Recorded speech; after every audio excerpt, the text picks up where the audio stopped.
చాలా మందికి సిబిల్ బాగున్నా కూడా లోన్ రిజెక్ట్ అవుతూ ఉంటుంది. దానికి రీజన్ ఏంటి అంటే ఫస్ట్ థింగ్ మల్టిపుల్ ఎంక్వైరీస్. మీ ప్రొఫైల్ ఎంత బాగున్నా కూడా డిఫరెంట్ బ్యాంక్ కి డిఫరెంట్ పాలసీస్ అనేది ఉంటుంది అండ్ డిఫరెంట్ కస్టమర్ కి డిఫరెంట్ రీపేమెంట్ హిస్టరీ అనేది ఉంటుంది.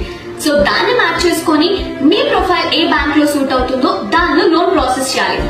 సో అలా కాకుండా చాలా మంది డాక్యుమెంట్స్ తీసుకొని ప్రాపర్ నాలెడ్జ్ లేకుండా లాగిన్ చేస్తూ ఉంటారు.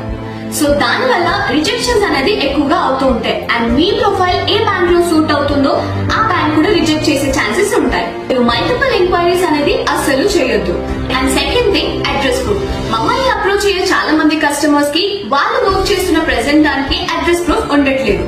So most of the banks లో అడ్రస్ ప్రూఫ్ అనేది మ్యాండేటరీగా చూస్తున్నారు. సో మీరు ఏదైతే ప్లేస్ లో ఉంటున్నారో ఆ అడ్రస్ లో అడ్రస్ ప్రూఫ్ జనరేట్ చేసుకోవడం మర్చిపోకండి.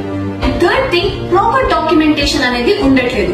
రీసెంట్ గా ఏదైనా లోన్ క్లోజ్ చేసుకుంటే దాని ఎన్ఓసి కూడా తీసుకోవాల్సి ఉంటుంది ఆర్ అట్లీస్ట్ క్లోజింగ్ ప్రూఫ్ అయినా సబ్మిట్ చేయాల్సి ఉంటుంది before login, so that approval అనేది ఈజీగా అయిపోతుంది. లైక్ రీసెంట్ గా కంపెనీ చేంజ్ అవుతున్నారు అండ్ రిలీవింగ్ లెటర్ అనేది ఉండట్లేదు. సో ప్రీవియస్ రిలీవింగ్ లెటర్ అనేది అటాచ్ చేయాలి.